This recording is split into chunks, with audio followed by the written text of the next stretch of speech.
Hey, everybody, welcome live to the Jim Master Show, live entertainment, lifestyle, celebrity talk show series. Hope you guys are doing well wherever you're watching.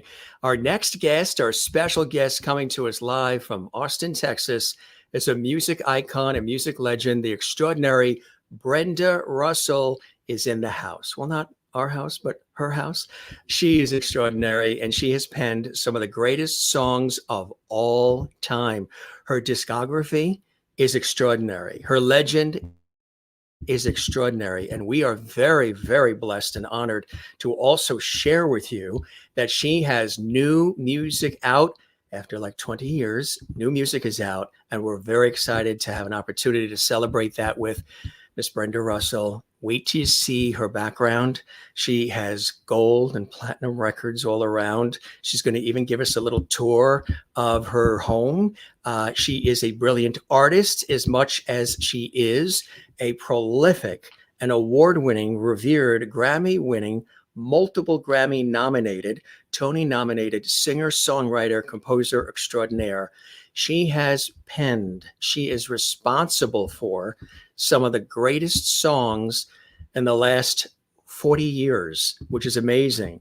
And not only songs that you guys know, songs that you sing to, songs that you hear on the radio, now here on Spotify and places like that, but songs that have been made popular by many other singers too.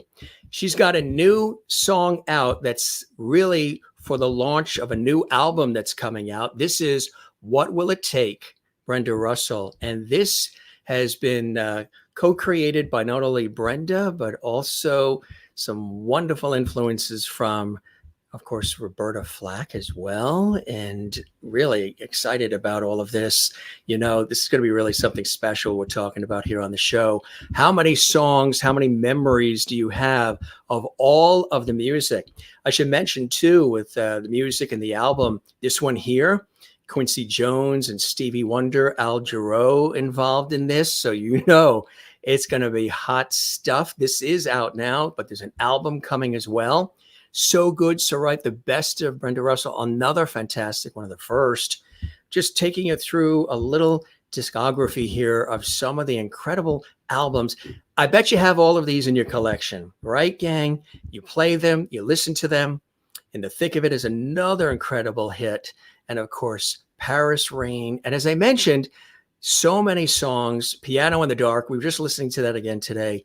Absolutely have always loved that song. I love the melody, the lyrics, the phenomenal voice, of course, is just something to really celebrate.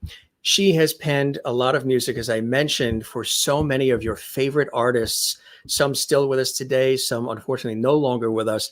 But when you look at her body of work, it's really tough to top. It's really extraordinary. She has written music for Luther Vandross, of course, one of the iconic, most beloved singers and entertainers of our time.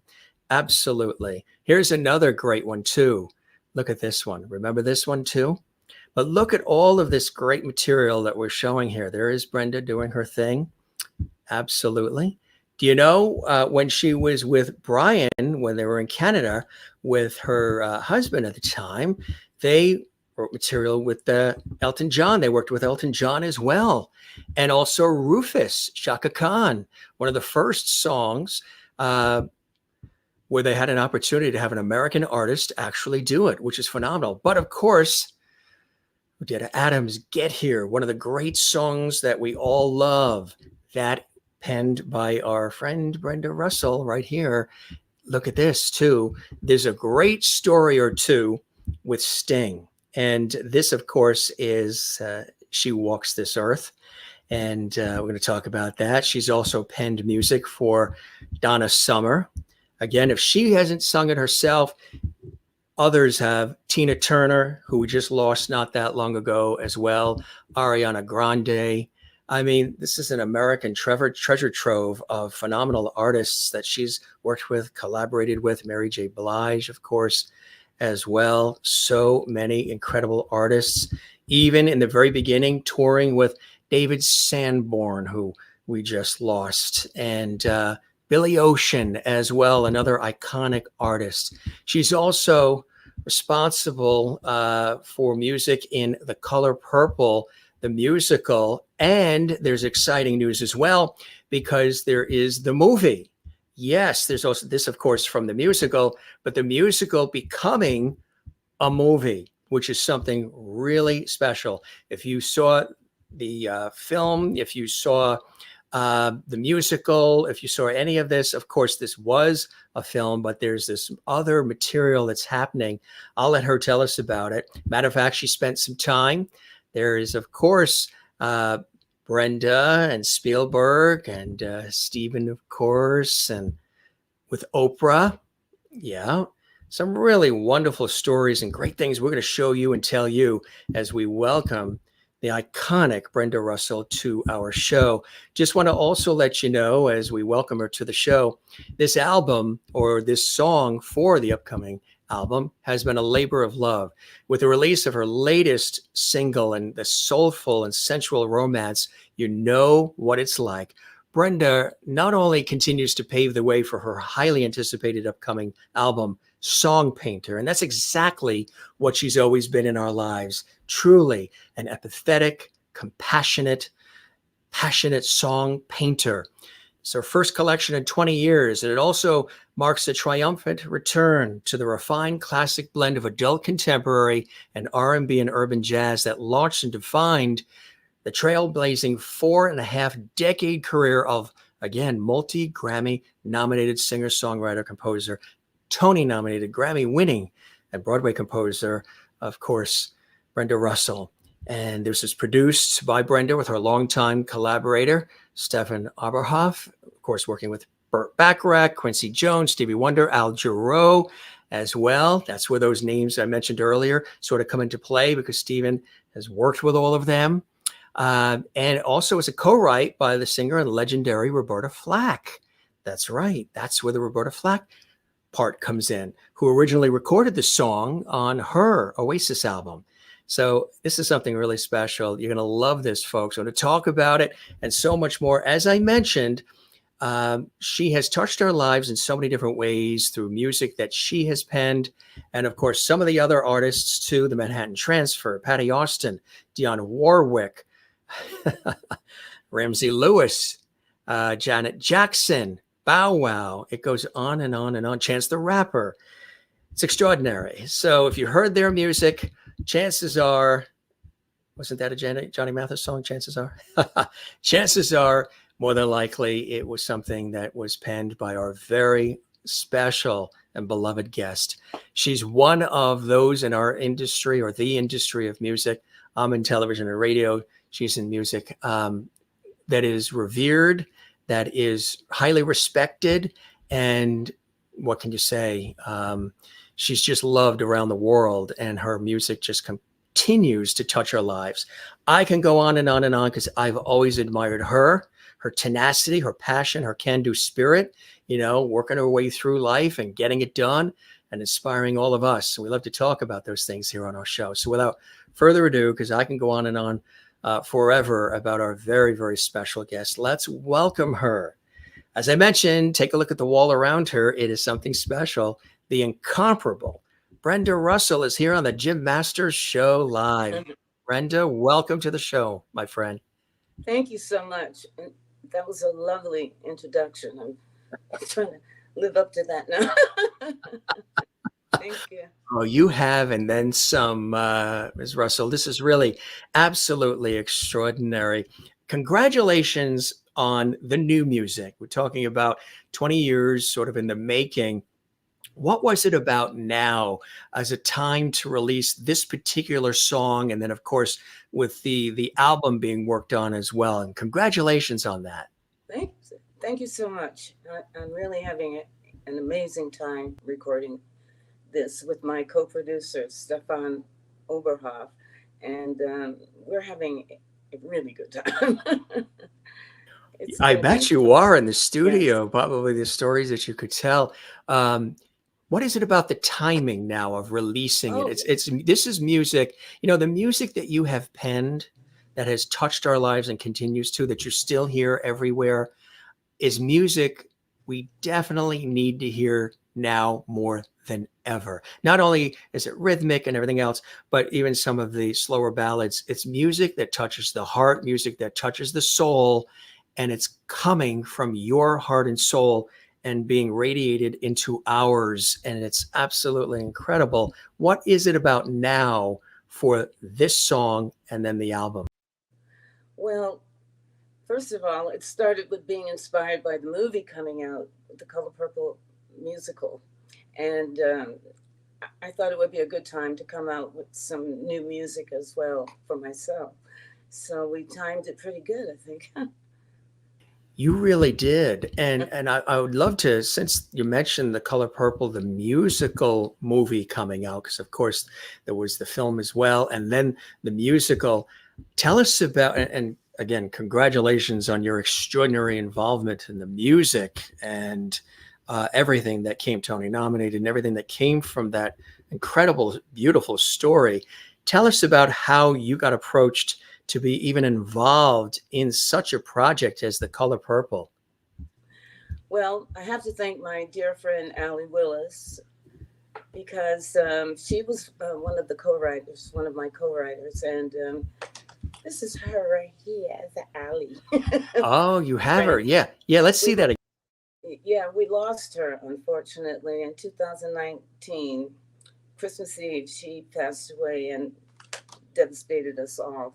But with her, she got the phone call from Scott, I know too many Scotts, Scott Sanders, who was our producer. And he called her and asked her if she knew me.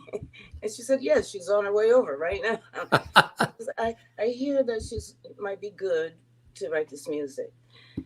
And he told her what it was about. And she said, well, she's on her way over here. I'm here with Steven and we're going to be writing. You should hire us all.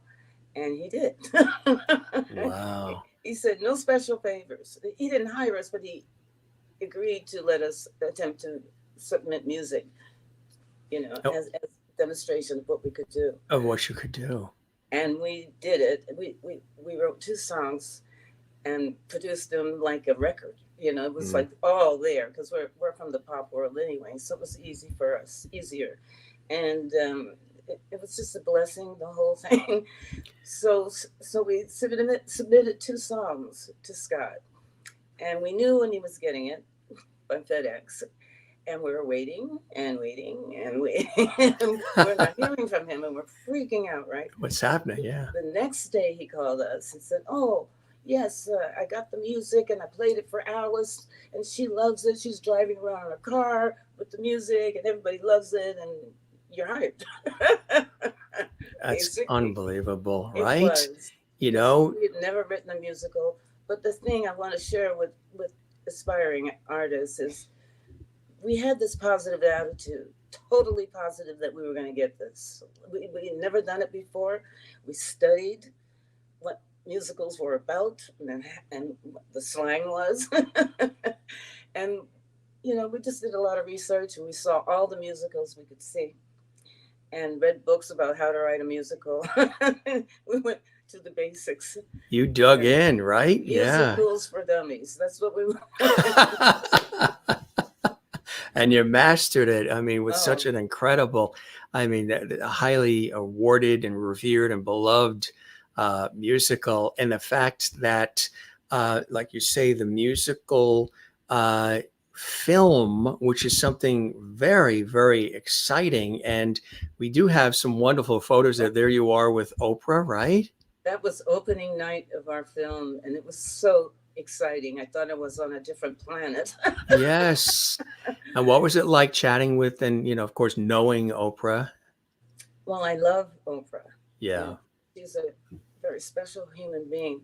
Sure. And meeting Steven was exciting for me because in his eyes, you could see the most kind person ever. Yeah. I looked in his eyes and I just saw all of this divine kindness. Yeah. You're between both Stevens there, right? Yeah. Yeah. My Steven sandwich. Right. And you're like, that's, but he was fantastic to meet him. It was very exciting for me. Yeah, absolutely. Again, these iconic people, but you are one at yourself, but you've had an opportunity to work with and collaborate with some of the other greatest artists of our time as well. And I know that in the initial years, you're an original New Yorker like I am. You grew up in Brooklyn, New York, and I further out east on Long Island in New York. And I've asked this question of many people, and just so you know, if you see her doing that, she is in Austin, Texas. Yeah, it's hot down. It isn't the New York weather with the coastal breeze. What is in the water in Brooklyn? So many incredible artists have come. Streisand, Manilow, Neil Diamond, and so many others have come out of Brooklyn. What do you think it? Yeah, what do you think it is? I think it's such a tough city that if you can, what they say, if you can make it here, you can make it anywhere. It's very, very true, because it's so hard there. If you can get through and make a noise, you're really strong, and you can get through. It's a great place to learn. Exactly right. Like you say, if you can make it here, you can make it anywhere. Absolutely. And you then went up to the neighbors to the north, to Canada, right? I love Canada.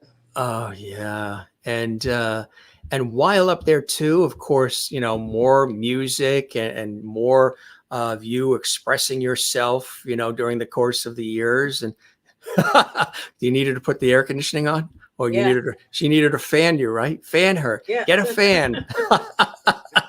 All the fans are watching, but she needs a couple more fans, real physical fans. And of course, when you were in Canada, you and Brian were working on lots of music, and you had an opportunity to do some work with the one and only Elton John early on, right? Tell us about that. Elton, it was about 1975, and he was so huge. And a gentleman that worked at his record company, Rocket Records, had a demo tape of ours. And he said it was the very last, Gus Dudgeon was his name. And he was Elton's producer. Thank you so much. He was Elton's producer, and a towel would be great. And he said our tape was the last one he listened to. It was the last one on his desk. And he went, I like this. And the next thing you know, we were hired on Rocket Records. But what was really cute, the night before we were signed, we were at the Roxy with Neil Sedaka. We were singing background with him. And I think it was Clive Davis who walked in front of Brian and I. We were standing up on the balcony part, and he walked in front of us. There was very little room, so he leaned into us and said, "Excuse me," and slid by. Well, the people from the record company, Rocket, were in there, and they thought he had said something to us because we were singing with Ian at the time. So They took us right away that night to the next door restaurant and signed us that night, because they thought Clive Davis was trying to sign us, which was the greatest, mistake ever. They really thought he had said, "Hey, I want to talk to you guys." And to sign the two of you, right? Yeah, you and Brian, right? It was so funny. Wow. And then, of course, just having the opportunity to work with Elton, and he was fantastic. He came and played on TV. He played on our record with us. Wow. And he came to see my daughter when she was born. He was so nice to us. Isn't that extraordinary? He's got a big heart, Elton John, doesn't he? Immense huge. And immense talent. And immense talent as well. I'll tell you, Brian and I, I'm just going to tell you a quick story. Brian and I went to perform in Amsterdam with Elton, because they hired us to sing backup for him in this concert. And we were in this big stadium, right, in Amsterdam. And Elton came out for the rehearsal and played like there were 20,000 people in the audience, which shocked us. Because we thought, do we have to work that hard to be a star? He was amazing at a rehearsal. Even at a rehearsal. Saving it for later. it was amazing to see someone give 100% when he didn't really have to. And Right. we were shocked out Right. of our minds. Absolutely. Yeah. But, I'm sure as you were watching it, you were seeing and understanding how it all works when you are out there doing your thing and you see him giving 110% and Exactly. the results of that, right? Yes, it was fantastic. And we got to sing in this big stadium in London with him. I forgot what, Wembley, I can't remember the name. Wembley. But Yeah. I do remember it was huge. Excuse me. And afterwards, we went to Elton's apartment at the hotel where he was. And I was standing by the door of Elton's place. He was having a little gathering, people after the show. And there was a knock at the door.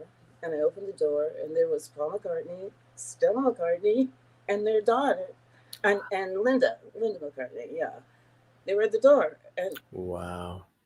for me, I was a very big Beatle fan, so I just kind of went crazy in my mind. But I said, "Come in." But it was fantastic to meet him, and he told us how wonderful he thought we were, which shocked us. The Beatles and Motown, Yes. significant influences for you, right? Tell us about that. Holland Dozier and Holland were the songwriters that made so many hits for Motown, and I was a big fan of theirs. And also, what's the lovely lady who I can't think of it? Nick Ashford and Valerie Simpson. They were amazing as writers. I just glommed onto them because they were so young and writing all these hits, and it was very inspiring. People like that inspired me. Oh, Carole yeah. King, Joni Mitchell. I just went crazy for these people. You had an opportunity to have one of the great voices of our time perform a song, and I believe it is one of the, if not the first American artist, right? This it was Rufus and Shaka Khan. Please pardon me. Yes, Wow. that was so exciting. That was our first American artist to record any of our songs, so we were pretty excited about that. Shaka could sing anything. The phone book, right? The phone book, right? And when she sang our song, we were so happy and excited. And she became a very good friend of mine as well. Oh, yeah, absolutely. What's amazing too is, you have songs that you're known for, and then songs that other people have sung that have become even more famous than maybe they already were, or it added to the fame or caused the fame, whatever it may be. And it's so incredible. And the material, I'm sure when you hear them sing a song that you've penned, that you thought of, that is coming from your heart and soul, and they really knock it out of the park, maybe even they do little things that you didn't even expect with it because of their voice and their personality and everything. That's got to be really a satisfying feeling for you, Brenda. It's fantastic. It's a wonderful feeling, especially when they're really super talented. And I've been lucky enough to have super talented people record my songs. So, and I want to tell you about a song that I wrote for Al Jarreau. It's Oh, called Jarreau, and I wrote it about him because he was so spectacular, right?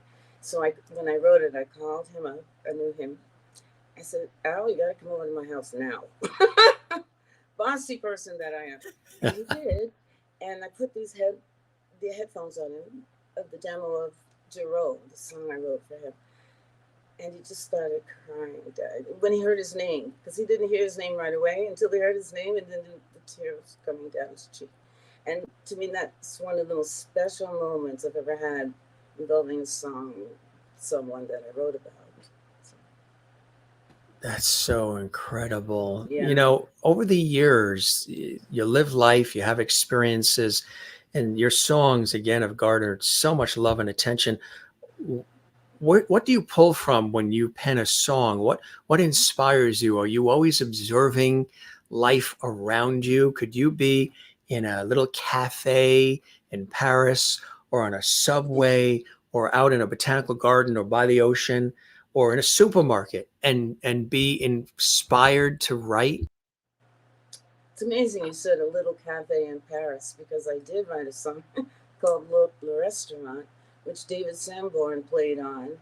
And it was about a little cafe in Paris. And That's right. David played it so well. You know, he was an incredible talent, and of course we lost him. He was one of, you know, as much as we know the composing and the music and the lyrics and songs that have been written that others have made famous too, you have toured as well over the years. And one of the first people that you toured with was with David Sanborn, right? Lucky me. Yes. It What very was, wonderful. for those who love him and revere him and love his music and his contributions as well, tell us a little bit about him and what was it like working with him? Well, David was very professional and just a music head. You know, to certain people, musicians, they just, they love the music and that's all what they're about, you know. And he was like that. And I remember one day when we were on tour, we were at a big stadium, and I said, I think I'll go and say hi to David. So I'm walking towards his dressing room, and I hear him playing, you know, and then I hear him swearing like a sailor because of the reed he had in his horn. And so it was very funny because I'm walking towards his room and I'm hearing him play, and then he starts swearing, and I turned around and walked back the other way because I said, this is not a good time. Right. These aren't the lyrics that I thought we were going to do. So funny. Very funny moment. And then, oh yeah. And he's fondly remembered as well. Billy Ocean, another great too, huh? Toured with Billy too. Yeah, that was my first tour. And it was very exciting. I even had my daughter come out for part of the tour.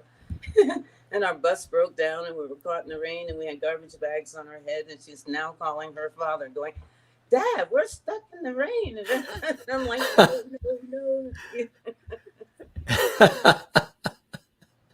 It was funny. But we did manage to make it through. You made it through the rain, right? Yeah, through the rain. You know, it's amazing when you think about it too. 4+ decades, Brenda. It's just absolute. That went by in a New York minute, didn't it? It kind of did. What happened? Still is. Yes. There's been influences in your life over the years as well that I think are, worth noting to people, that like Aretha Franklin, right? Yes. Tell us about Aretha. When I was in Toronto, first of all, that's when I first heard Aretha Franklin and just lost my mind, because she tapped me into something that I could relate to and feel soulfully. And she was so murderous. She was killing every song, you know. And years later, she called my manager. She said, I would like to have a Brenda Russell song. And I almost passed out just by the fact she called and asked for a song for me. So I was thinking, oh, yeah, Aretha, I'm going to write this Aretha song. And she wrote me back. She said, no, I want a Brenda Russell song. And I thought, oh, it was the best lesson, because I realized when people came to me for a song, they wanted what I write for myself, or what I want to sing. They like that. And I was trying to write what I was projecting about her in the past. And it was a good lesson to learn that not to project. To be you. They loved what you had to say and what your vibe was, that they wanted that. Yes. Because it was real and it was coming again from the heart and the soul. It wasn't sort of polished up to reflect just that artist. It's here's the song, here's the material, and then the artist takes it and sort of makes it their own. Their own, right? Exactly. So which that was a great lesson. I was sad that I didn't get a song recorded by her, but she taught me a great lesson. oh yeah, too as well. I we were talking about some of the other folks too that you've had an opportunity to, and all fabulous people. Yeah. What I'd love to know, and I'm sure our viewers watching around the world, and we welcome everybody. They're commenting, they're all welcoming you in our chat room here, and they're talking about songs that they love and remember over the years. When you create the song, in the case of your fabulous music, did you already have an artist in mind? Did the artist come to you? Did you present it to the artist? How did this perfect marriage of Ah, these songs with these artists happen? I never really projected before. I never wrote for other people. I wrote for myself, and they liked it, and they recorded it. That's how it works best with me. Exactly. People, like a Luther Vandross. I mean, Yes, gee, I I mean, love Luther.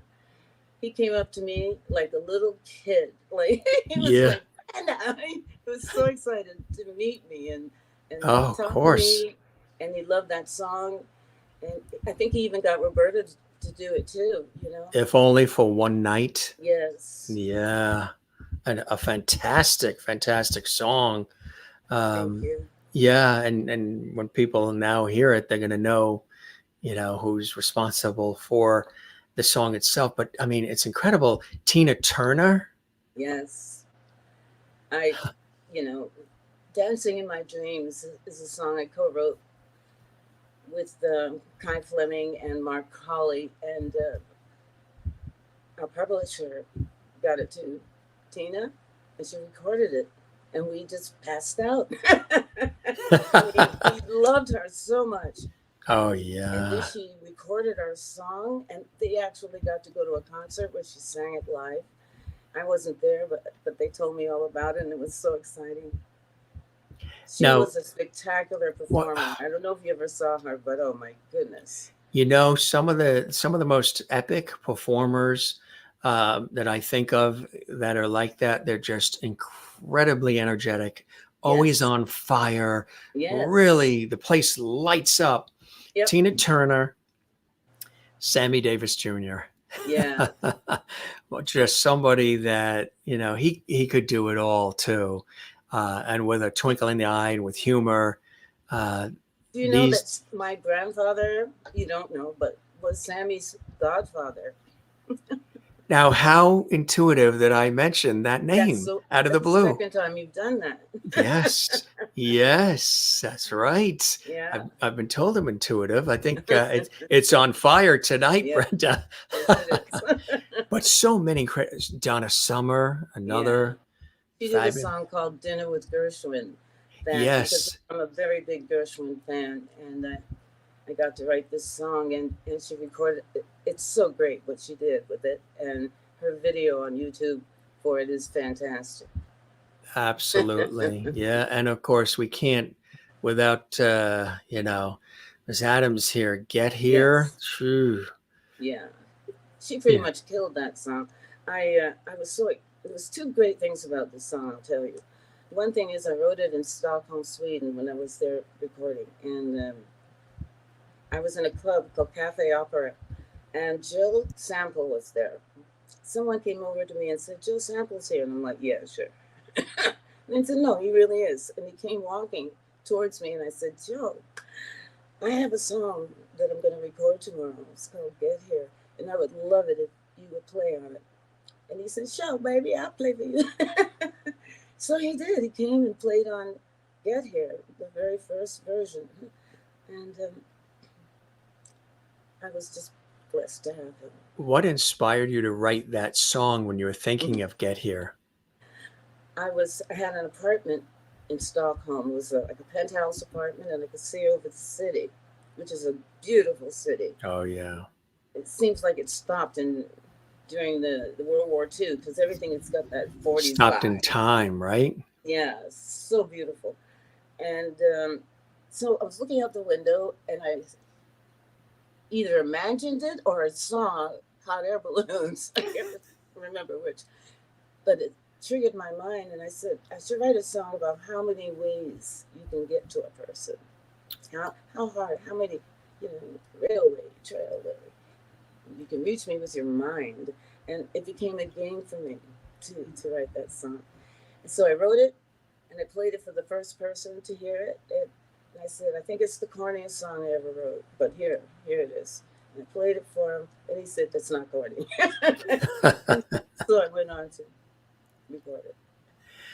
I tell you that you can hear it in your head without even playing it. That is, and I've mentioned this a couple of times to people, over the years on this show and my work on PBS and elsewhere, that one of the true tests of a song that really makes an indelible mark in our lives is when you can hear it in your head, even if it's just a melody, a TV theme or a film score or commercial music or a jingle. If you can hear it without even pressing play on anything, right. And so many of your songs have done that and continue to do that as well. Piano in the Dark is another one. And we were just watching this, the videos on the internet where you can see actually you doing it, several years ago, Right. and live performances and so much more on the channel. Tell us about that song. That just the melody, the rhythm, the voice, just it's all. It was like a magical song. It really is. And what was the thought of that song? So magical. My two friends, Scott Cutler and Jeffrey Hull, wrote the music, and they sent it to me for me to write lyrics and melody. And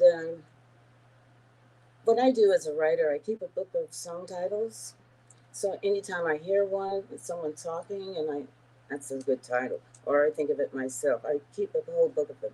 So they called me 2 days after they sent me the track, and they said, what have you got? And I opened my book, and I'm looking at the list of song titles, and I said, Piano in the Dark. Just picked one. And that's the one I picked because it sounded like that music they gave me. And that's how that was started. Isn't that crazy? It just comes to you, right? It just comes to you in certain. Well, they said, this is cute. They said, I said, what about Piano in the Dark? And they said, what does that mean? And I said, I don't know, but I'll figure it out.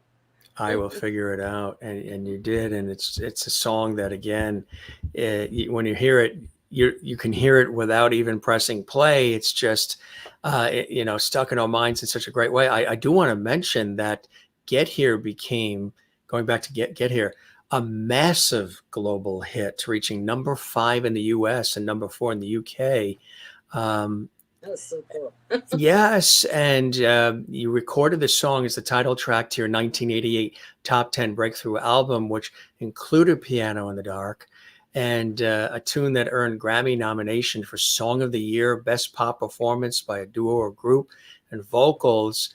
And it also, Get Here, earned the album and a nomination for Best Pop Vocal Performance Female.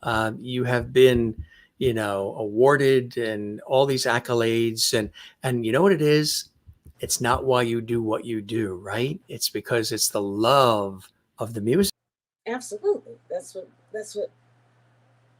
what brings you into it in the first place. It's the love of it, how it makes you feel, when you hear the chord, how it makes you feel.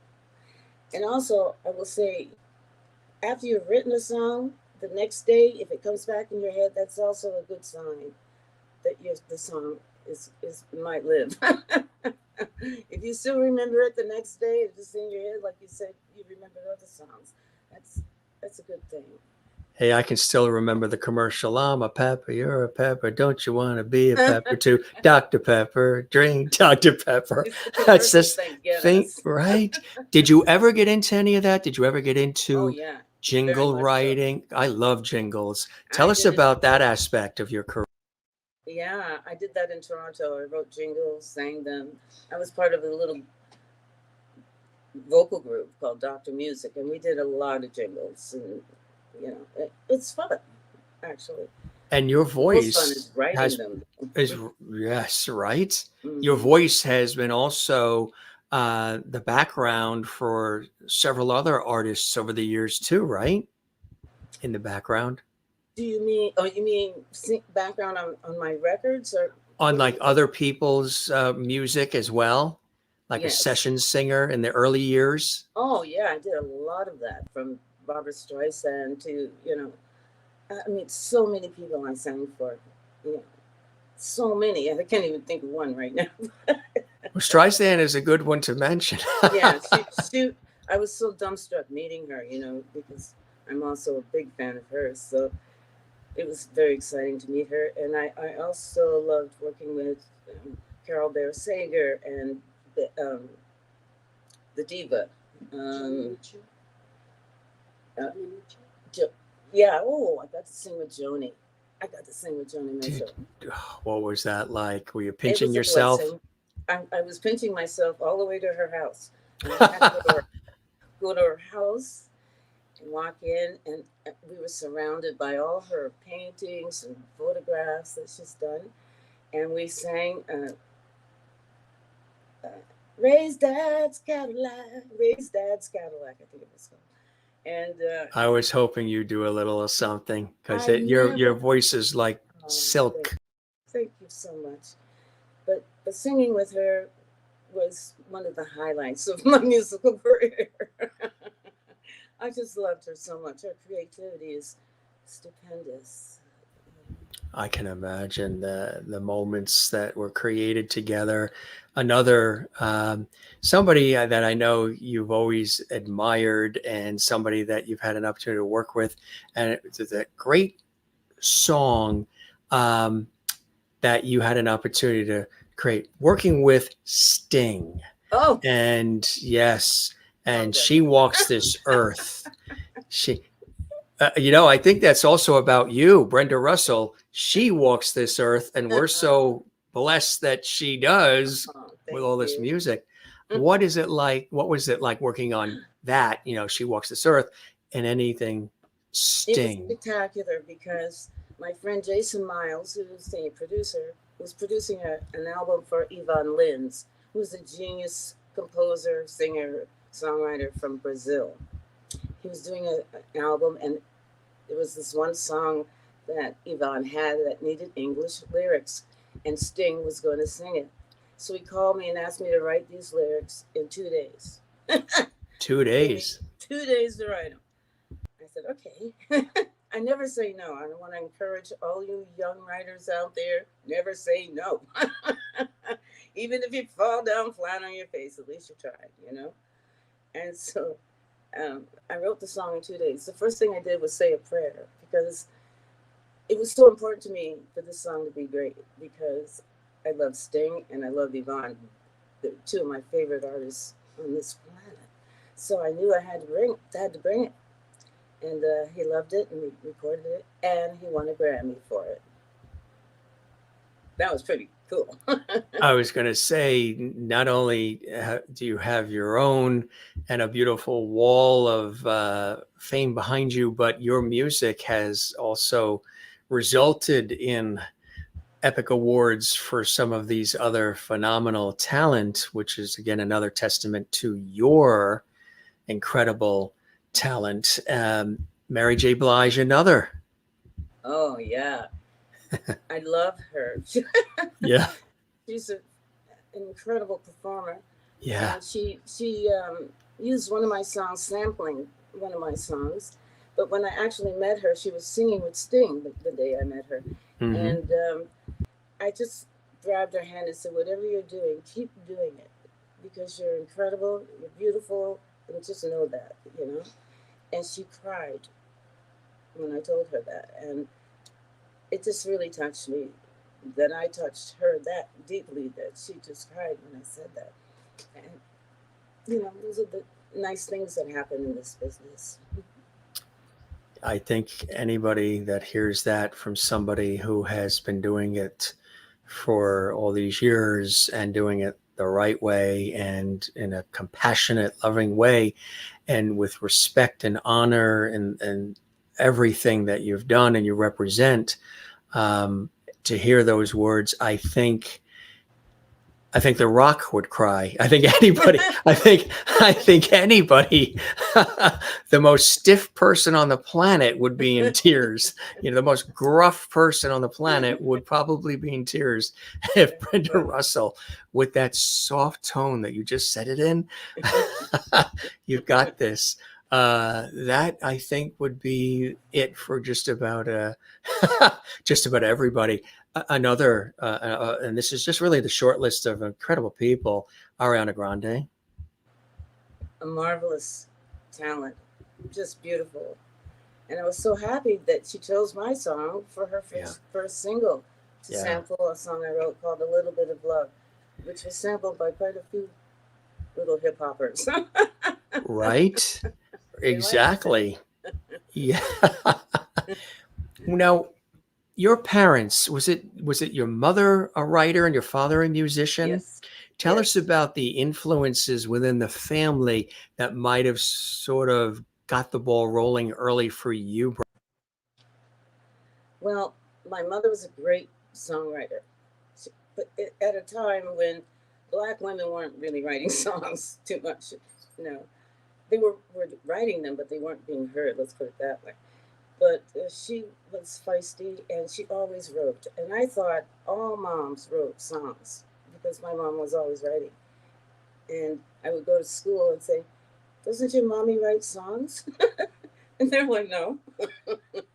You thought everybody's mother did, right? I thought it was a mommy thing that you write songs. I love that. I just love that I thought that. Isn't that incredible? I would imagine, have they been around long enough to see your success and experience your success and root for you? Because that's a blessing when you get the chance for the family to see the success, knowing, you know, the blood, sweat, and tears that you had to put in and the sacrifice you had to put into it. Music industry is not exactly the easiest. I would imagine there was a lot of pride in the family. Very much so. I had a picture taken with, which I'll show you actually, with this is a lovely picture I got to send to my dad before he passed away, with this Barack and Michelle, Oprah, and another gentleman, and two gentlemen who are the producers of Color Purple, Scott Sanders there. Isn't that a cool picture? How fantastic. Wow. That's something very, very special. It is. That's so wonderful. You know, my dad was very proud of me. He sang with the Ink Spots, which was a very big group. He did. Back in the 40s. Yeah. Wow. He wasn't one of the original singers, but he was added to the group when the first one left. And I was so proud of him. He was incredible. Yeah. Nat King Cole told my dad, "If I had a voice like yours, I would be rich." This is before he was famous, because they used to work in similar venues. And that's what he said to my dad: "If I had a voice like yours, I'd be rich." Wow. And my dad, he was such a great singer that I didn't want to sing. I thought, why should I try to do this when he's that good? I can't be that good. But I grew out of it. But you grew out of it. Exactly. Yeah. That's really, really amazing, that story with your dad. You know, the wall that you have around you is also extraordinary. Tell us about the phenomenal room that you're in. Oh, sure. Well, Irina, could you help me with this camera? Yes. I'll show him what we got going here. Going to be Edward R. Murrow on CBS News. We're at the home of the music icon Brenda Russell in Austin, Texas. Look at this wall. Tell us what we're seeing, Brenda. It's amazing. Okay, this is Earth, Wind, and Fire, Luther Vandross, Patti LaBelle. These are some from the BMI Writers Organization, ASCAP. This is another Luther. another Earth, Wind, and Fire. This is Tina Turner. This is my first hip hop record from Bow Wow. He recorded. I think he recorded it only for one night. There's another Luther, Mary J. Blige. Another Luther. We did good with Luther. There's Flo Rida. He also sampled Piano in the Dark. And this is Rufus, my sister Shaka. And there's Ariana Grande. And Regina Bell. And what I really like is this picture here of my co-writers from Color Purple. That's Allee Willis, who's not with us any longer. It's Stephen Bray. That was on Broadway. And this down here is a session I did with Quincy, where we sang background for Donna Summer's song. It's Stevie Wonder. Quincy put me between Stevie and Michael Jackson. Do you think I was a little excited? No. Another great sandwich. Yeah, right. I was shocked. And Dionne Warwick and Lionel Richie, Christopher Cross, Kenny Loggins, Michael McDonald, and James Ingram, and Donna's sister. That was a fun day. It was kind of fun. That's incredible. You know, while you're there too, as we're taking a look, and we really love this sort of exclusive tour, I want people to know she is an artiste in many different respects. You are a phenomenal artist, even separate from music, and you've got some spectacular artwork on those walls there. Show us and tell us about it, Brenda. Okay. Now, you real jazz fans will know who Jill Zawinul is. Jill Zawinul, who wrote Birdland, is one of the classic hits he wrote, was Weather Report. And he's like a genius person. And that you did that. Is that with chalk? Charcoal. Charcoal. So what you're looking at, everybody, this artwork Brenda Russell did with charcoal. Yeah, that's Jill. This one is Michael McDonald. Can you see it? Oh, yeah, it's incredible. I mean, it looks like he's actually staring at us. I know I did real good with his eyes. I was very, very happy doing that. I didn't know I could draw, Jim. Really? Yeah, no, I didn't even know. I'll tell you about it. This is Ricky Lee Jones. Chucky's in love. If anybody remembers that. And that was so good. And I did this one of Yoko Ono, who I'm a big fan of too. Oh, Yoko Ono, yeah. Yeah. Can you see it? No, that's okay. That was a nice one. Incredible. And let me show you something other very cute. My friend Shaka Khan, she drew this picture of me. I don't know if you can see it. It might not be enough light. Yeah, she drew this picture of me, Shaka. So Shaka Khan drew this picture of you? Yeah, on a plane. It gets better. She did it on a plane as we were flying. And I had no idea she had this kind of talent. And being on a plane, she's got a steady hand. That's what I'm saying. That was pretty cool. Wow, look at all these pictures. And wow. Yeah, this I'm a collector. This is a lovely one. I don't know if you can see. This is Richard Perry, who produced Donna, and myself, and we produced Dinner with Gershwin for Donna. Me and Richard. This is a fun picture with Diane Warren, wonderful writer, and Shaka Khan. And this is one of my other favorite ones, Rita Coolidge, a very good friend of mine, and Mary Wilson, who we lost, unfortunately. But yeah, that's my stuff. Wow, it's so incredible. You should charge admission. Yeah, we do tours. I was going to say tours of the Russell Ranch. You're in Texas, so it would be the Russell Ranch, right? Wow. But when you do walk around and do your thing and live your life, and you see all of this around you, it's probably very hard to even put in words what you have done and continue to do in this 40 plus year span. All of these names, all of these people, and what you've done, like you said, even singing, backup behind the scenes Yeah. jingles and session music, and just music through it runs through your blood and your veins. Yes, it does. I would imagine, that it also provides a sense of not only deep joy, but peace and healing. What I mean by that is, I don't smoke. I've never smoked. But when things are crazy and rough and frustrating and everything is upside down and you're stressed out, I go to music, and certain kinds of really good music, even sometimes instrumental music that really gets in and through me. And I call music my cigarette since I don't smoke. Very Does good. that make sense? It totally makes sense to me. Music, it starts from the heartbeat to me.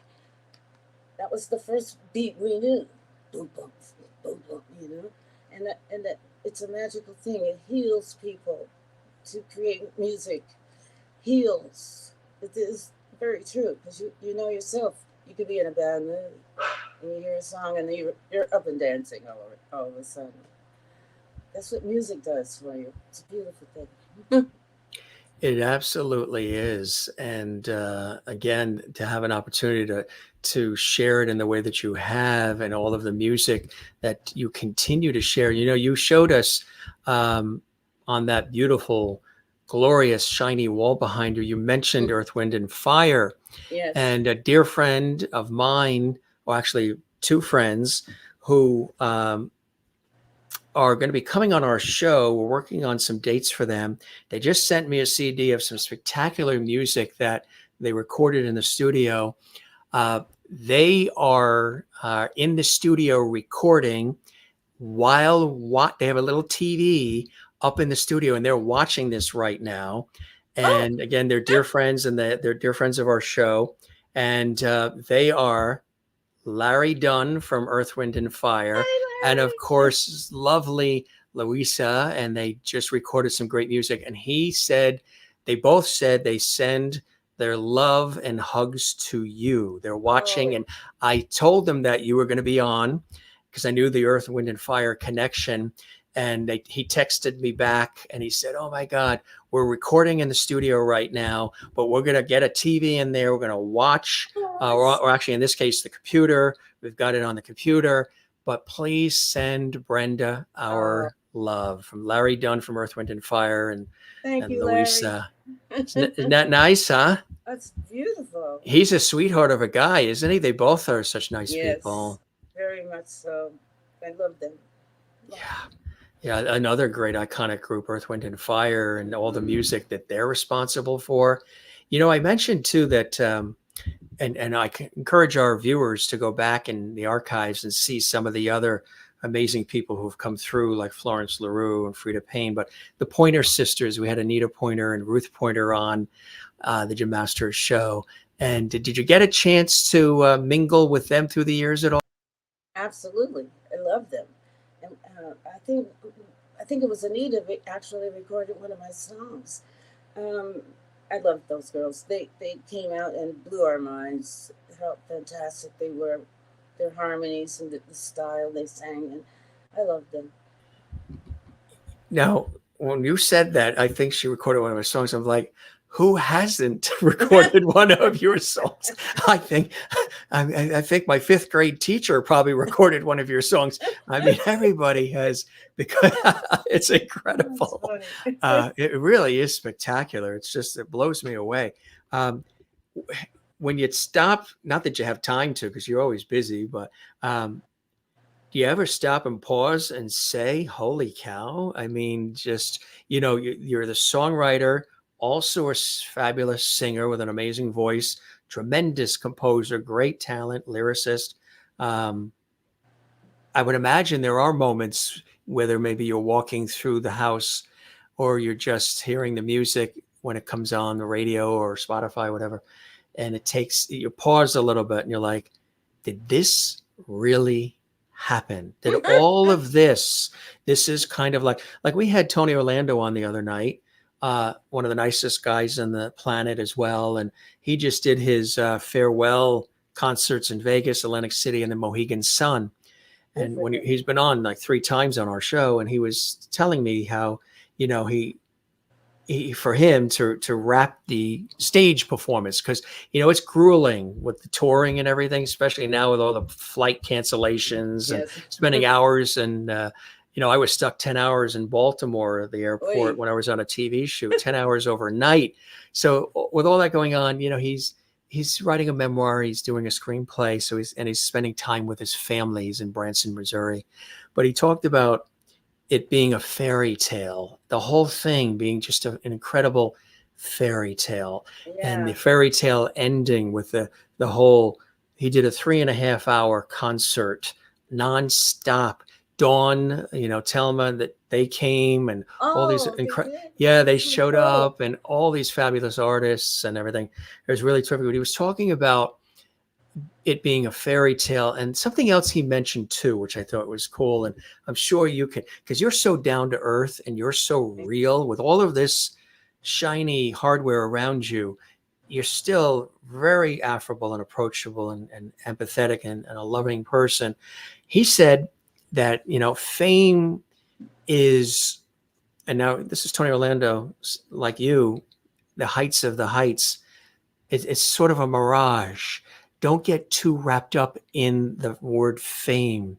Do what is in your heart, but don't allow the word fame and some of those trappings of fame draw you in and sort of suck you dry, because it can do that. Just know that it's nice to have it all, and it's nice to have people love it, but stay you, stay solid, stay with the family and friends and the things that matter most. And that fame has a mirage quality of it. Now, 6 decades, 7 decades in the industry, to hear that, I would imagine you probably, being as authentic and real as you are, Brenda, you feel in a similar way than that Tony did.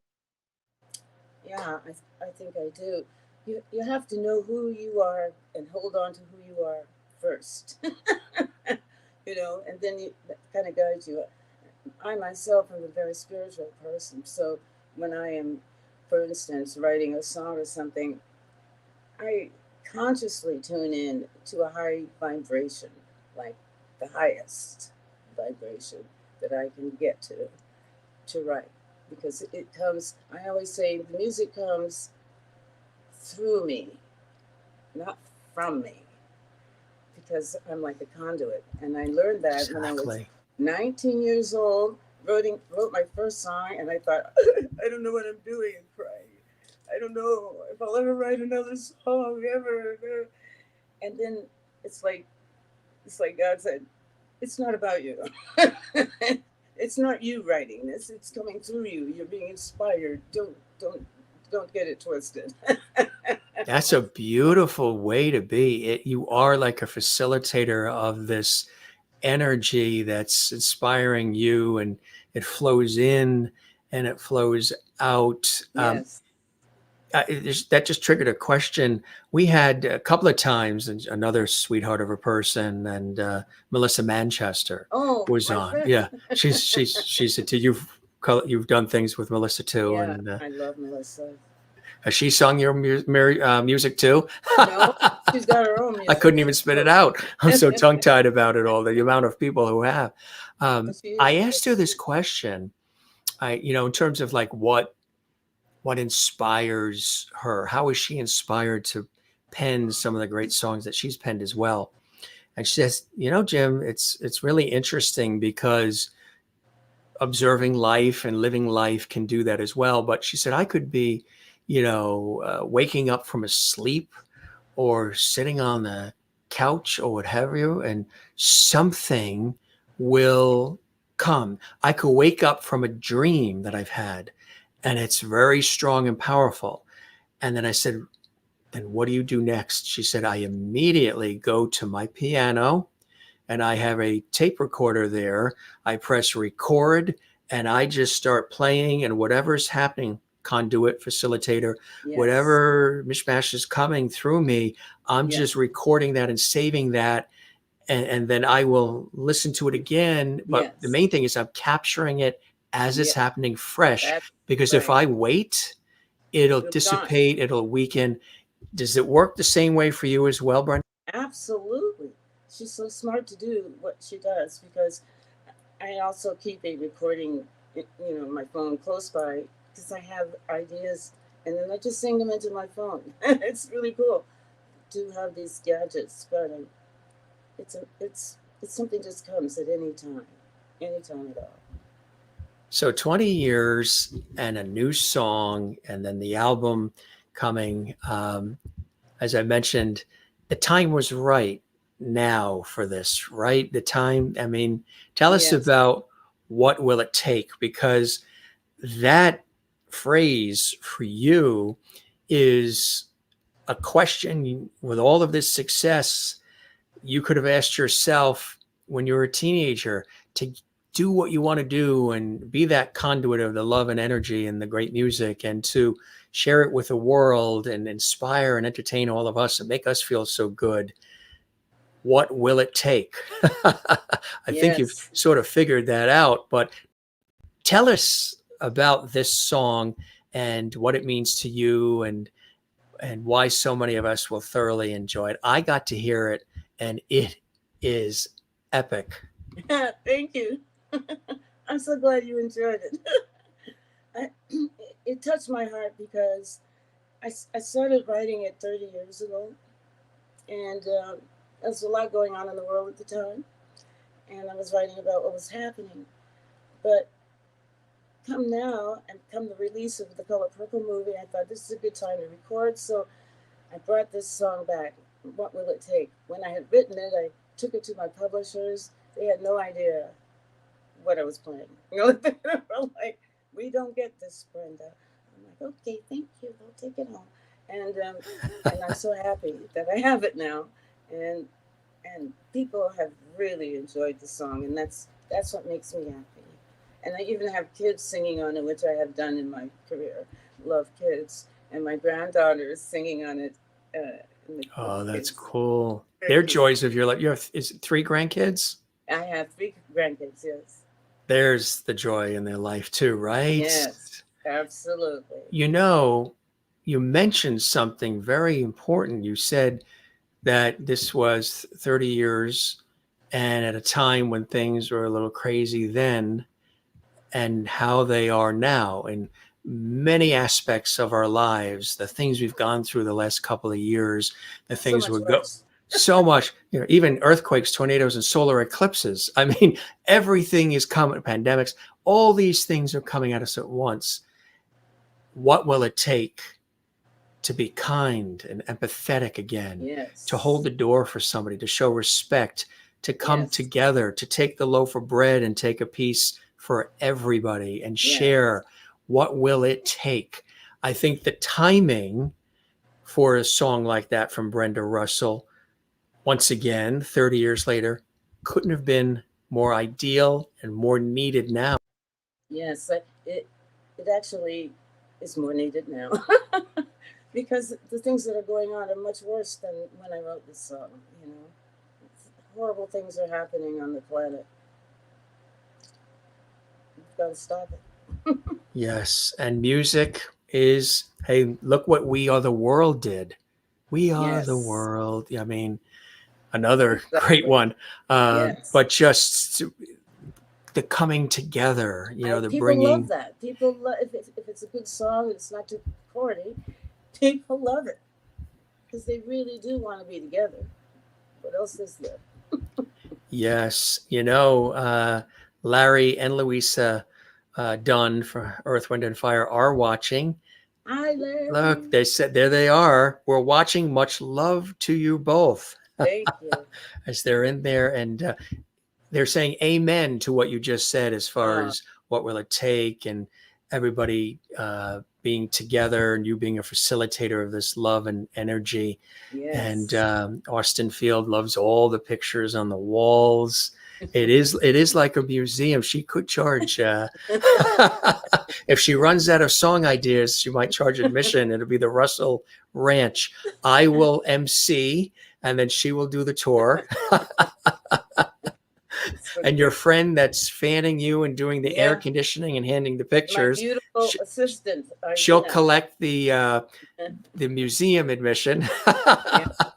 And they're all saying beautiful and amazing, and they're talking about all the great songs and all the great fabulous memories. Are there, I would imagine too, when you look at it all, because you've had so many people that you've worked with, are there one or two that you wished, whether they're still here or maybe they're gone, but in our memory, that you wished you were able to collaborate with and maybe have gotten a chance to sing your fabulous song? I would love to have worked with Whitney. As a matter of fact, what's strange enough, when I first performed Get Here at a club at my place in Los Angeles, I first performed it there, and people went nuts when I sang it. They were screaming at me, "Go girl," they went crazy. And a gentleman came up to me and he said, "We like that song, Get Here. We have a new artist we're coming out with, and we think it'd be a good song for her. And her name's Whitney Houston." And of course, nobody knew who Whitney was. And I was like, oh no, I couldn't give it away. It's going to get me my new record deal, which it did. But it was amazing that someone heard it that night and said, "That's for Whitney." I wish I had. I don't wish anything because it is what it is. One of the great voices of our time, right? Her voice just. Oh my God, I loved her voice. Yeah, her voice just absolutely. And again, gone, of course, way too soon. Whitney Houston. Your music also reaches into many cultures and throughout the world. And our show reaches an international audience as well. And we welcome everybody watching live. Our extraordinary guest is the music legend, singer, songwriter, Grammy winner, multi-Grammy nominated, Tony nominated, composer, and so much more. Brenda Russell is here, who has penned some of your favorite songs of the last 40 years, folks. Carla watching in Brazil. And again, we reach a large audience, and you touch the lives of people around the world. Shout out to, we call the viewers of our show Lovities, because I said our show has a lot of light, love, and levity. And during the pandemic, I said love and levity too fast, and somehow I said lovity. So now Brenda Russell is a Jim Master Show Lovity. The viewers are called Lovities. So she shouts out the Lovities. She calls you a Lovity. She says, "Brenda, welcome. Piano in the Dark is a great song. Really appreciate it in Brazil." Oh, yeah. I love Brazil. Yeah. Yes. Oh, yeah. That's what the world needs now. The Bacharach song, Larry and Louisa are saying, is your song and your music and the album. Tell us about the album, too, that's part of this. Well, the new song that I wrote with Roberta Flack is coming out, and it's called "You've Got What It Takes." I had so much fun recording this, I can't even articulate what what that means. But Roberta, it's such a heavenly thing that I can record this song that we wrote and put it out and just give her more love. She deserves it. What was it like working with Roberta Flack? I mean, everybody loves her voice. Really amazing, right? All these incredible people. And when you look at it all, is there anything that you have not done? You've touched musicals and film and everything, every area, Broadway, all of it. Is there anything still that is out there? You're like, I'm doing that. Somehow I'm going to make my way, whatever it takes. Whatever comes, I'm open, because I have no need to ask for anything. I like that. It's crazy to do that. I'm just taking what's coming, and that's really beautiful. And I have always positive thoughts about it. You know. You know, you're very big on that. Like you said, you're very faith-based, which I think is a beautiful thing. Um, when things aren't always great, what's your source? Of course, the family, the grandkids, and so much more. Yes. What is your source to get you Uh, through? my higher power. You know, I go to God instantly, even when I'm not in trouble. It's been good for me. Yeah. See, that's the thing. It's when we have a time, you know, a moment or two to think about the people in our lives, because life is very fleeting. And, you know, when Yes, you it have, is.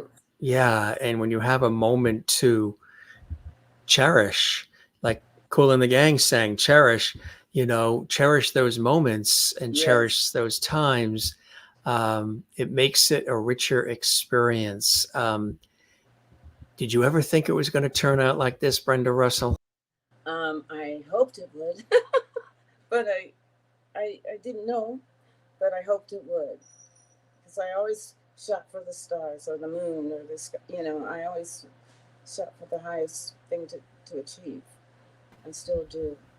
And still do. And we are all the better for it. What would you say to somebody watching who is listening to this epic conversation with a Brenda Russell and they're starting out? You know, the music industry obviously has changed greatly over those 40 years, and Yes. just in how the music is distributed, how people get it, how they hear it, how they play it.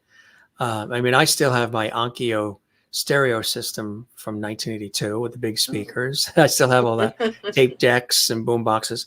But what would you say to somebody who sees somebody like you and is inspired by somebody like you and who wants to put that one foot in front of the Right. other, but they feel, oh, I'll never be able to do it. It's too competitive. And now you've got streaming and downloading and all these things.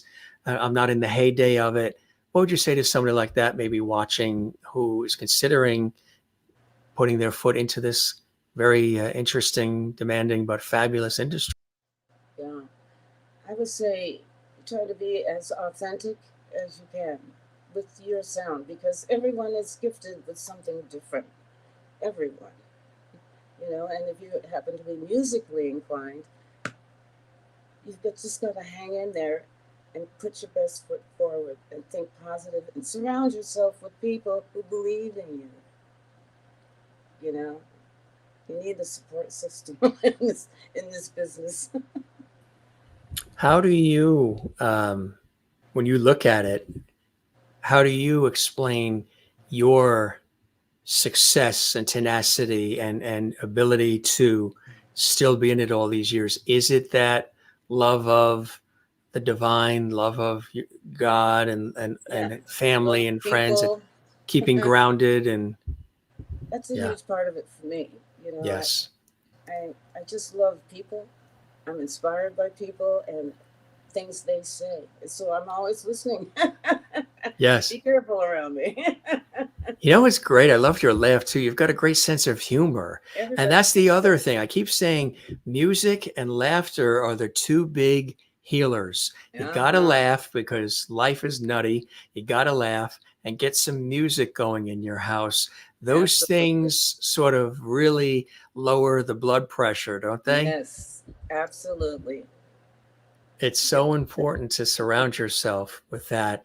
Yeah. Um, Congratulations on everything. And I said this to you before we went live.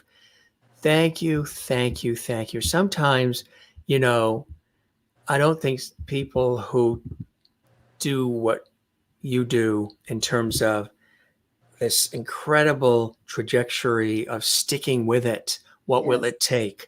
Staying with something that you love. You're blessed, you're thankful, you're grateful that you got to do and continue to get to do something that you love. Not everybody has jobs that they go to that they love, but they have to exactly. do it because there's food that has to be on the table and everything else.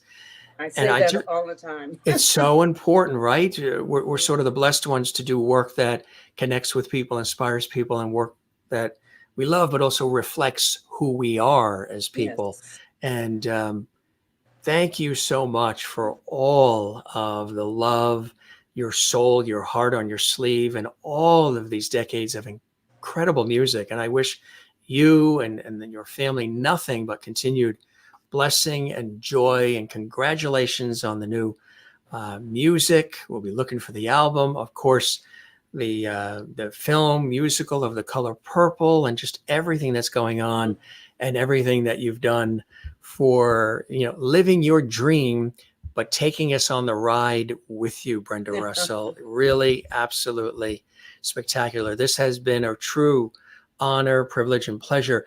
And as I say to every guest, because many guests like it so much, they come back for our lovely vibe. We're going to keep the porch light on for you, Ms. Russell. You are back here anytime you want. Stay in touch with me. I would love that. And I wish you nothing but all the very, very best, and sending you lots of levity from all of us here. And I hope you enjoyed the time as much as I absolutely have with you. I have, and I wish the same for you too. You're a lovely person, and you're very intuitive. I like that. God bless you.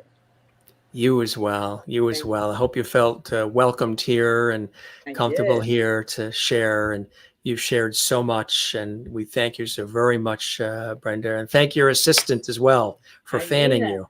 Yes. Yes, she's, hey, thank you very much for getting it all organized and together too, right? It takes a village, doesn't it? Yes, it does. Brenda Russell, thank you very much. You're so sweet. Thank you very much. The pleasure is mine. Congratulations on everything. Thank you for everything. And we'll see you again soon, okay? Okay, thank you. Bye-bye. Bye, everybody. Bye-bye. Cheers. The incredible Brenda Russell stopping by the Jim Masters Show live. Wow. Was that not cool? Was that not epic? Was that not something special?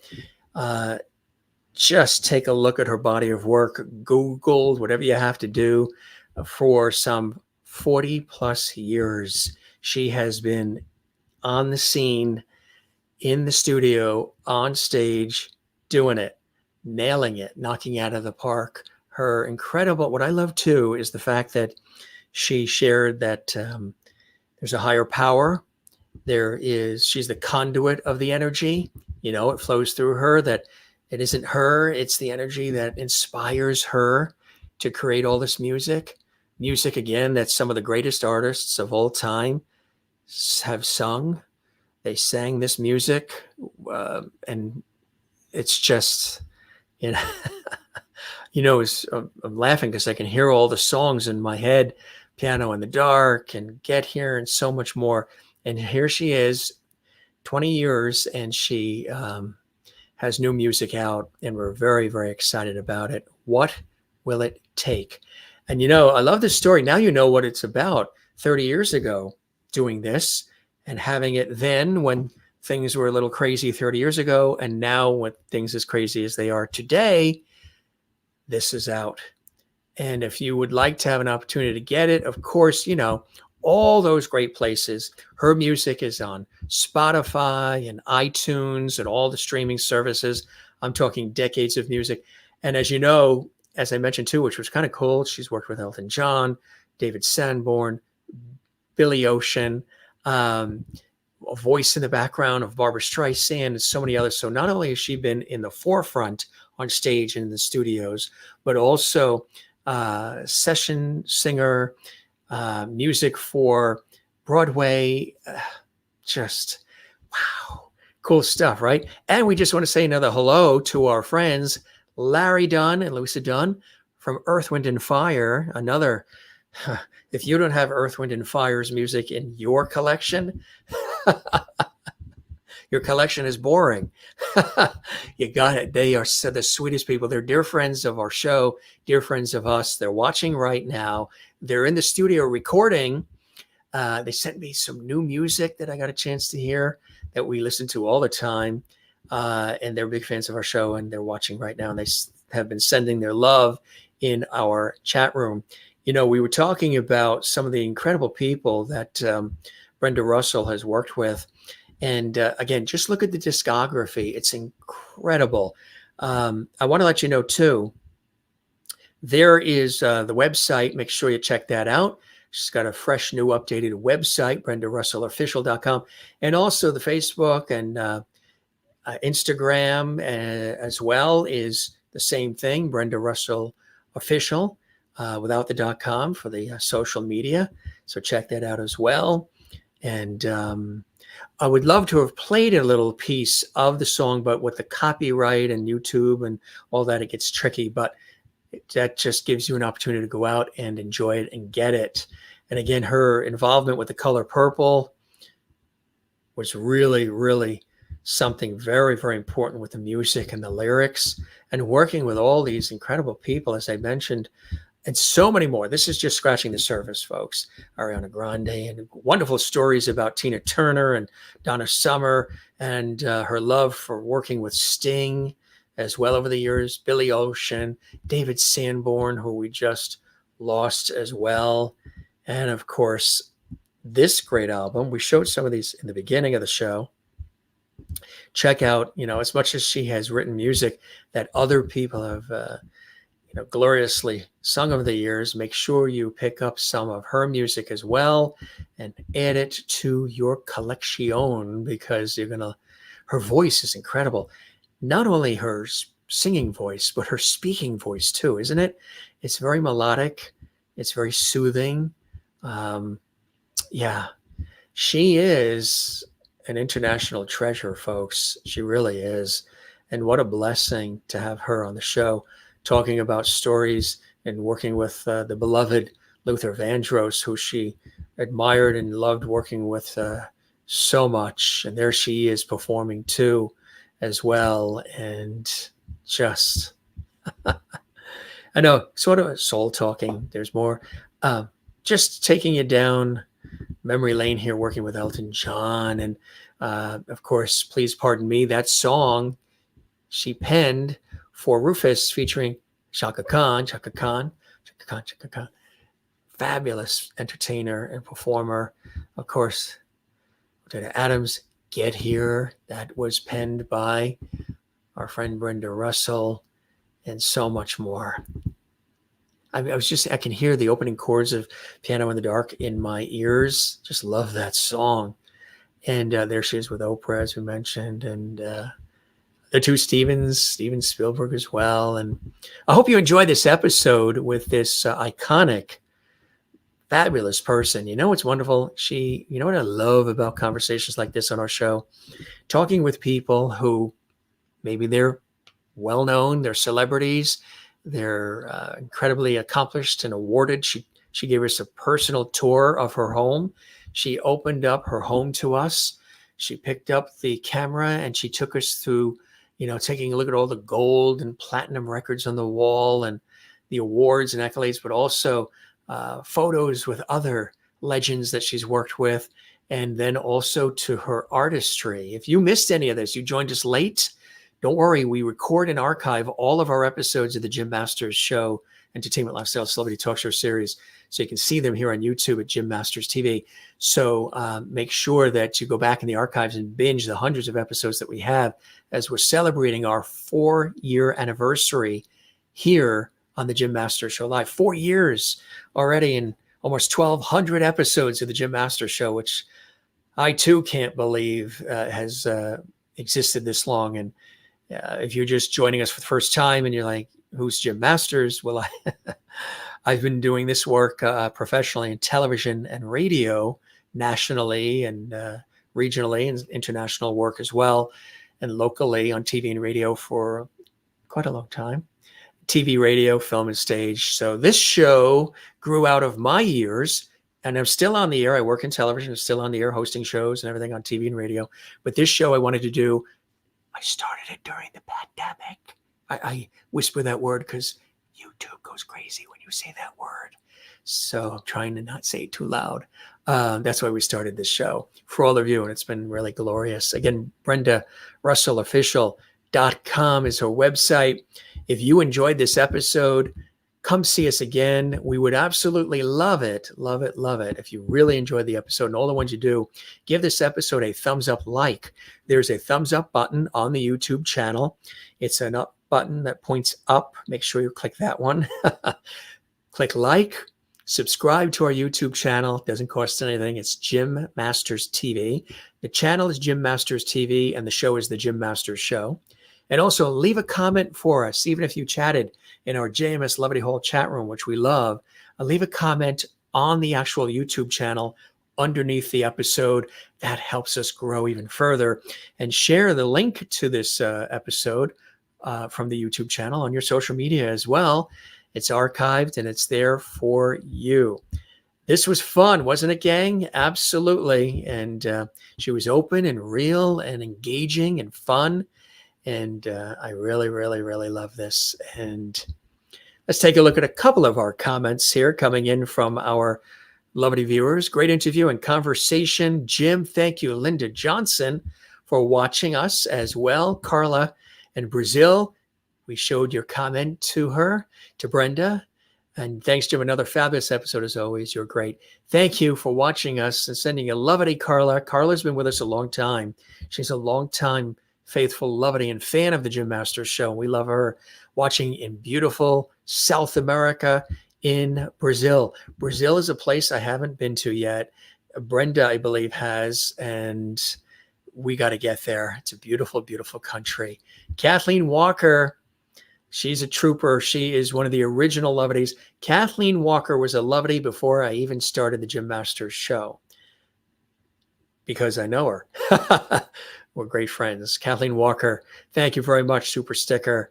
I appreciate that. And she works for my baseball team. She works for the New York Mets. So we talk baseball every once in a while, and sometimes we sweat it out when it's talking about the Mets. Thank you for your generosity and for that super sticker. That's something that our viewers can do in the chat room to support our super stickers, super emojis, super thanks, and all the rest. And Jane is watching in Sweden, and she says it's 3:20 a.m. in Sweden where she's watching. That is faith and loyalty, right? Being with us this late into the hour, and just taking a look at some of these great comments coming in here. And Pam Stubbs watching in Maryland, USA. Thank you, Jim. And Ms. Russell, you are very welcome. Ms. Stubbs. And wow, Brenda, you are so beautiful. She is inside and out. Kathleen also says, thanks for being here, Brenda. This was such a wonderful conversation. Continued blessings to you. That's what we do, folks. These are conversations. These aren't typical interviews, and these are real deep conversations. And, I really appreciate you being here with us. Just reading a few of our viewer comments as we are getting ready to wrap up and fold up the tent just for this episode. We'll be back tomorrow. Brenda, I'm in awe of everything you have done and everyone you have worked with in your career. You shot for the moon and landed among the stars. And I hope you still reach for more. God bless you. She's still watching. She sees these comments, Brenda, and everybody, all the viewers who are watching live and watching Memorex, watching later. Thanks for being here, Brenda. It's a pleasure meeting you. Thanks, everybody, for all the love and support, and lots. And of course, again, Larry Dunn from Earth, Wind, and Fire, and Louisa watching our show right now. Big fans of our show. We really love it. And Benedino King, too. Benny King's son, who was a guest on our show, they're watching as well, which I think is fantastic. And we love them. And yeah, you guys are great. Just wonderful comments. And Sherry Larson says, wow, what a lineup of people that, she has worked with. And I'm just scrolling through some of these comments here in our Lovely Hall chat room. And we thank you very, very much. And Jim Music says, this is a nice show. I think you two are kind. Thank you very much. We appreciate that. And so kind of you to write that. And you're glad to have tuned in out of nowhere, just sort of out of thin air, you tuned in, and there we are. Well, come see us again. Subscribe to our YouTube channel, Jim Masters TV, so you'll be a part of the lovely family. And also, gang, click the notification bell icon so you never miss any of our episodes. And if you want to see the episodes with Bobby Wilson, son of Jackie Wilson, you want to see the Tony Orlando episodes, he's done 3. You want to see Freda Payne, another epic guest. You want to see Florence LaRue, Fifth Dimension. She was here. You want to see Anita Pointer and Ruth Pointer. One of the last interviews or conversations that Anita Pointer did before her passing a year or so ago. It was a funny and fabulous episode of the Jim Masters Show, and it's archived on our YouTube channel with the Pointer sisters here. And so many others. Melissa Manchester is here, I believe, 2 or 3 times. And we love her, and we'll have her back as well. And you come back and see us, gang. You are watching the Jim Masters Show, and I'm your host, Jim Masters, thanking you for your time this time till next time. We thank everybody for not only watching, but don't forget to like, share, leave a comment, subscribe to the channel, and come see us again here on the one and only, like it says back there on the monitor, the Jim Masters Show. There's always a home here for you, folks.